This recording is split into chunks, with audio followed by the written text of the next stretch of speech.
گھر سے آ رہا تھا تو میرے دماغ میں ایک بات گھوم رہی تھی جو آج سے تقریباً 18 سال پہلے کی ہے. اور مجھے یاد ہے کہ میں پہلی دفعہ اللہ کے راستے میں نکلا. لمبے لمبے میرے بال تھے, جینز ٹی شرٹ میں نے پہنی ہوئی تھی. مسجد میں جا کے بیٹھا, اور اس وقت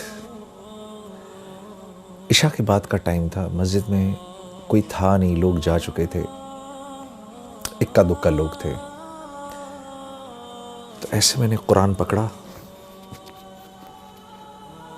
قرآن پکڑ کے میں نے کھولا بڑے عرصے بعد. تو جن آیتوں پر میری نظر پڑی, قرآن کھولا تو 18واں پارہ کھل گیا, اور جن آیتوں پر میری نظر پڑی اس میں سے پہلی آیت تھی قد افلح المؤمنون, اور نیچے اس کے معنی لکھے ہوئے تھے بالتحقیق کامیاب ہو گئے مومنین. تو میں اس کو دیکھتا رہا. اس آیت کو دیکھ کے آگے میرے سے پڑھا نہیں گیا. مجھے خیال آیا کہ کامیاب ہو گئے مومنین. تو کامیابی تو میرے نزدیک اس وقت کوئی اور چیز تھی. اس وقت میرے نزدیک کامیابی تھی پیسے کا ہونا, شہرت کا ہونا, نام کا ہونا, مال کا ہونا, لوگوں میں جانا, پہچانا جانا. یہ میرے نزدیک کامیابی تھی. لیکن مجھے اس بات کا بھی احساس تھا کہ یہ اللہ کا کلام ہے, اور کچھ تھوڑا بہت میرا وقت کیونکہ لگ چکا تھا تو مجھے اس بات کا احساس ہو گیا تھا کہ اصل کامیابی تو وہ ہے جو اللہ کے ہاں کامیابی ہے. اصل کامیابی وہ نہیں ہے جس کو میں کامیابی کہوں. یہ بات بھی ذرا سمجھنے کی ہے. اللہ جس کو کہے وہ کامیاب ہے, اس کی کیا وجہ ہے؟ اس کی وجہ ایسے سمجھاتے ہیں علماء کرام.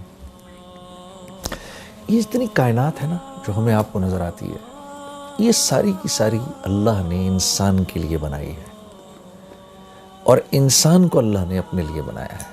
اب اس کائنات میں جو چیز میری ضرورت کی ہے وہ میرے لیے جتنی ضروری ہے نا اس کی اتنی ہی اونچی قیمت ہے. اگر گاڑی انسان کی ضروریات کو پورا کرتی ہے تو اس گاڑی کی قیمت ہے, اور وہ قیمت کس نے لگائی ہے؟ انسانوں نے. کیوں؟ کیونکہ گاڑی انسان کی ضروریات کو پورا کرنے کے لیے ہے. انسان گاڑی کے لیے نہیں بنایا گیا, گاڑی انسان کے لیے بنائی گئی ہے. تو یہ گاڑی جب تک اس کی ضروریات کو پورا کر رہی ہے اس وقت تک اس کی قیمت ہے. جس دن یہ انسان کی ضروریات کو پورا کرنا بند کر دے گی اور اس کی جگہ کوئی اور چیز اس سے بہتر ضرورت پورا کرے گی تو یہ سڑک پہ چلنے والی تمام گاڑیاں لوہے کے بھاؤ بکیں گی, یہ اپنی قیمت چھوڑ دیں گی. کیوں؟ اب انسان کے ہیں ان کی کوئی قیمت نہیں. تو یہ جتنی کائنات ہے اس کی ہر چیز کو اللہ نے انسان کے لیے بنایا ہے. پھل, سبزیاں,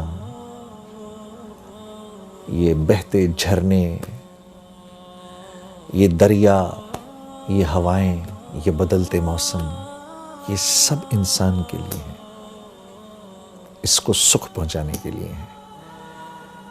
اور اس کائنات میں جو کچھ ہے وہ جتنی انسان کی ضرورت کو پورا کر رہا ہے اتنا ہی قیمتی ہے, اور جو انسان کی ضرورت کو پورا نہیں کر رہا وہ اتنا ہی بے قیمت ہے. کیوں؟ کائنات انسان کے لیے بنی ہے. اسی طرح کیونکہ انسان اللہ کے لیے بنا ہے تو انسان کی قیمت بھی اللہ ہی لگاتے ہیں. انسان خود اپنی قیمت نہیں لگا سکتا. بڑے بڑے بادشاہ آئے, بڑے بڑے کر و فر کے ساتھ آئے, فرعون نے تو اپنے آپ کو آ کر کہا انا ربکم الاعلی، میں تو بہت بڑا رب ہوں، کہتا پھرے، کیونکہ اللہ کے ہاں بے قیمت ہے، تو دنیا سے تو مرنے سے پہلے ہی اللہ نے اس کو بے قیمت کر دیا، اور مارنے کے بعد اللہ نے اس کو پرزرو کر دیا اور آنے والی نسلوں کے لیے عبرت کا نشان بنا دیا۔ کیوں؟ کیونکہ یہ اللہ کے ہاں بے قیمت تھا، اب یہ قیامت تک بے قیمت رہے گا۔ کوئی اپنے آپ کو کچھ بھی سمجھتا پھرے؟ جو اللہ کے ہاں قیمتی ہے وہ دراصل قیمتی ہے۔ کیوں؟ کیونکہ انسان بنا اللہ کے لیے ہے۔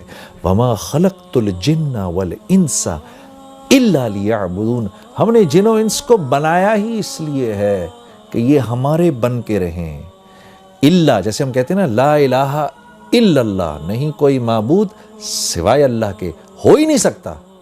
بالکل اسی طریقے سے نہیں بنایا ہم نے جن و انس کو سوائے اس کے لیعبدون، کہ میری عبادت کریں، میرے بن کے رہیں۔ انسان بنا اللہ کے ہاں ہے، کہ اللہ کے لیے ہے، انسان اللہ کے لیے بنا ہے، اس لیے اس کی قیمت بھی اللہ ہی لگاتے ہیں۔ تو جب میں نے پڑھا نا قد افلح المؤمنون، کامیاب ہو گئے مومنین، تو مجھے تھوڑی دیر کے لیے لگا جنید تو اپنے آپ کو کتنا کامیاب سمجھتا ہے، اپنے آپ کو کتنا بڑا سٹار سمجھتا ہے، چیک تو کر، کیا تو واقعی ان کامیاب لوگوں میں سے ہے؟ کیا تو واقعی اتنا کامیاب ہے جتنا کامیاب تو اپنے آپ کو سمجھتا ہے؟ تو میں نے ان اگلی 10 آیتوں کو پڑھنا شروع کیا کہ یہ آیتیں کیا کہہ رہی ہیں۔ قد افلح المؤمنون، بالتحقیق مومنین کامیاب ہو گئے۔ اب یہ مومنین ہیں کون؟ یہ تو دیکھیں۔ تو ان کی پہلی صفت کیا ہے؟ الذین هم فی صلاتهم خاشعون، جب نماز میں کھڑے ہوتے ہیں، اللہ اکبر، جب نماز میں کھڑے ہوتے ہیں تو ساری کائنات کو بھول جاتے ہیں۔ جب کہتے ہیں نا اللہ اکبر، علماء کرام فرماتے ہیں جب ہم یوں کرتے ہیں نا اللہ اکبر، تو ہم دراصل پوری ہمارے کرنے کا مطلب یہ ہوتا ہے اللہ کا جتنا ما سوا ہے اب چلا جائے پیچھے، ہمارا اس سے فی الحال کوئی واسطہ نہیں، کیونکہ ہم بادشاہوں کے بادشاہ، ہم اپنے خالق، اپنے مالک، اپنے اس رب کے سامنے کھڑے ہونے لگے ہیں جو وحدہ لا شریک ہے، جو واحد ہی نہیں ہے، وہ احد ہے۔ واحد ایک کو کہتے ہیں، احد اس کو کہتے ہیں جو ایک بھی ہو اور جس جیسا دوسرا ہو ہی نہیں سکتا۔ اس لیے اللہ رب العزت نے ہمارے نبی صلی اللہ علیہ وسلم سے فرمایا، میرے نبی یہ آپ سے پوچھتے ہیں آپ کا رب کیا ہے، کون ہے؟ آپ فرمائیے قل هو اللہ احد۔ تمہارے اتنے دماغ ہیں ہی نہیں کہ تمہیں اللہ رب العزت شرح صدر ہوں کہ اللہ ہیں کیسے؟ اللہ احد ہیں، اللہ جیسا دوسرا کوئی ہے ہی نہیں۔ تو جب ہم یوں کرتے ہیں نا اللہ اکبر، تو ہم اس احد ذات کے سامنے جا کر کھڑے ہو گئے ہیں جس جیسا کوئی دوسرا ہے ہی نہیں۔ کیوں؟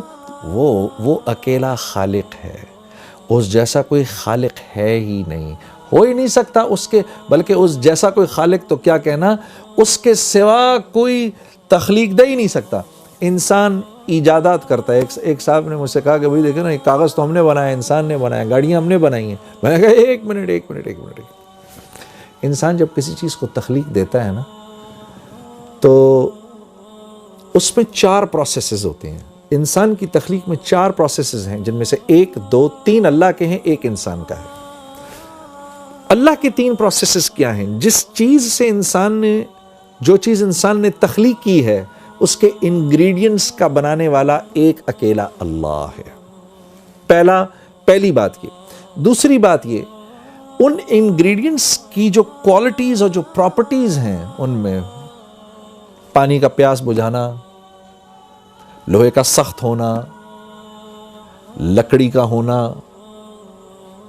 زہر کا فیٹل ہونا، یہ جو کوالٹیز ہیں نا جن چیزوں کو انسان ملا رہا ہے، ان چیزوں کی کوالٹیز بھی انسان کی بنائی ہوئی نہیں، اللہ کی بنائی ہوئی، اس میں اللہ کی ڈالی ہوئی ہے۔ تیسری چیز کہ جن چیزوں کو انسان نے جوڑا آپس میں کوئی بھی چیز تخلیق کرنے کے بعد، اب ان چیزوں میں جو پراپرٹیز کی جو چینج آئی ہے وہ بھی من جانب اللہ آئی ہے۔ چوتھی چیز انسان کی چیزوں کو ملانا، تو انسان تو چیزوں کو جوڑتا ہے، ایلوائز کو ملا دیتا ہے، ایک سرٹن والیوم، پریشر اور ٹیمپریچر سے انسان اللہ کے جو بنائے ہوئے ایلیمنٹس ہیں ان کو ہیٹ کرتا ہے، پھر وہ ایلیمنٹس، ان ایلیمنٹس کو سرٹن پریشر، سرٹن والیوم پہ اور پھر ان کو آپس میں جوڑتا ہے۔